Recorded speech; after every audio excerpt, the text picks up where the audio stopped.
В червні стало відомо, що лідер фракції «Слуга народу» Давид Арахамія, теж наближений до президента Зеленського, під час війни літав у Лондон і давав свідчення на користь російського олігарха Романа Абрамовича, який знаходиться під санкціями Сполучених Штатів. І підписав навіть лист, щоб сприяти виведенню Абрамовича з-під західних санкцій. Абрамович володіє майном в Україні. Тут, за даними наших ЗМІ, має стосунок до одного з гірсько-збагачувальних комбінатів. Також у нас під санкціями України немає зараз ні Абрамовича, ні інших російських олігархів, Фельдмана, Дерипаски.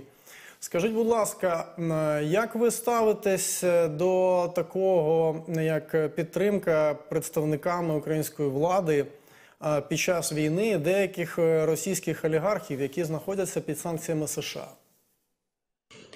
Я не знаю деталі, хто вас підтримує, тому що я не так вдаюся в деталі, але питання Абрамовича я ще раніше дозвала до своєї адміністрації, тому що я була дуже здивована, коли ми зробили перші санкції, і я в Україні вже давно не живу, але коли жила, я дуже багато про Абрамовича чула, я розуміла, що він дуже багато на вплив мав і відношення до президента Путіна. Я дуже здивувалася, коли не бачила його в списку наших санкцій. І це питання я підняла з нашими людьми. Я хотіла, щоб вони мені відповіли. Дуже цікаво, як це питання я підняла. На слідуючий день він чомусь вирішив продавати свою команду, віддавати гроші Україні. Дуже було цікаво для мене.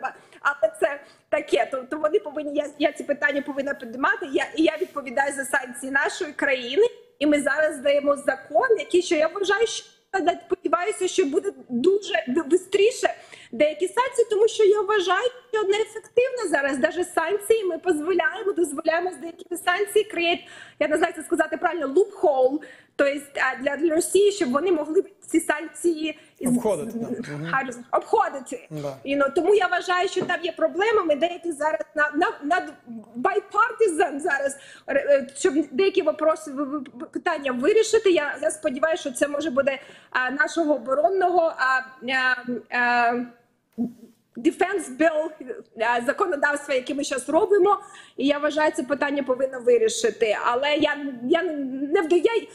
мене такий час займатися своєю стороною, тому я не хочу коментувати, я не знаю, що там відбувається в Україні, але я вважаю, що до цього потрібно серйозно. І також не просто казати, що ми там їх активи заморозимо. Якщо ми вже будемо вважати, що дійсно на їх впливати, то нам потрібно процес, для цього потрібен. Ми не можемо бути якісь, щоб приходити просто забирати. Для цього потрібен процес. Але процес дуже такий, щоб ці активи забиралися і віддавалися Україні на встановлення країни, тому що це для України дуже важливо. Але я зараз не бачила, і наша адміністрація ще вивчає, де у кого активи. Я кажу, стільки вам грошей вже дали вивчати, ви все вивчаєте.